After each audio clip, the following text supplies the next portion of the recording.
most worked. 133 setup. Before we dive deeper, let us know in the comments where you're watching from. We'd love to hear from you. And if you're new here, click on the subscribe button so you never miss any of our upcoming videos. To understand how this happened, you need to know three people. Thomas Brennan, the father, a retired firefighter who spent 28 years running into burning buildings to save strangers. A man who neighbors described as solid, dependable, the kind of guy who'd shovel your driveway without being asked. But after his wife Rebecca died from ovarian cancer in the spring of 2019, Thomas became someone else, quieter, withdrawn. The house felt too big, the silence too heavy. His friends tried to help, but grief has a way of isolating you, even when you're surrounded by people who care. Then there's Daniel, his son, 28 years old, worked in IT security, analytical by nature, protective of his father to a fault.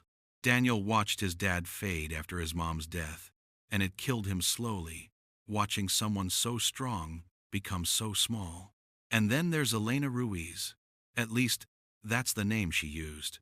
Dark hair, elegant features, warm brown eyes that seemed to understand pain in a way that felt almost intimate. She spoke softly, laughed easily, and had a gift for making you feel like you were the only person in the room. But there was something else, something Daniel couldn't name at first, a performance quality to her warmth, like she'd practiced it in a mirror. 3:10. The relationship begins. Thomas met Elena in October 2019, 6 months after Rebecca's funeral, through an online grief support forum called Together Through Loss. It was a private group for widows and widowers, moderated carefully, designed to be a safe space for people navigating the hardest chapter of their lives. Elena reached out to Thomas first, a private message, after he'd posted something raw about missing his wife's laugh. She said she understood, that she'd lost her husband Michael 2 years earlier in a car accident, that some days the grief still ambushed her in grocery store aisles or when a certain song played on the radio. Thomas wrote back, then again.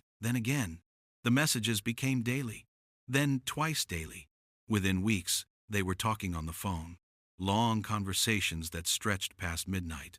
Elena had this way of listening that made Thomas feel heard in a way he hadn't since Rebecca got sick. She asked about his work, his childhood, his dreams. She shared stories about Michael, about their life together, about the small coastal town in Oregon where she grew up. Everything felt natural, easy, like puzzle pieces clicking into place. Daniel noticed the change in his father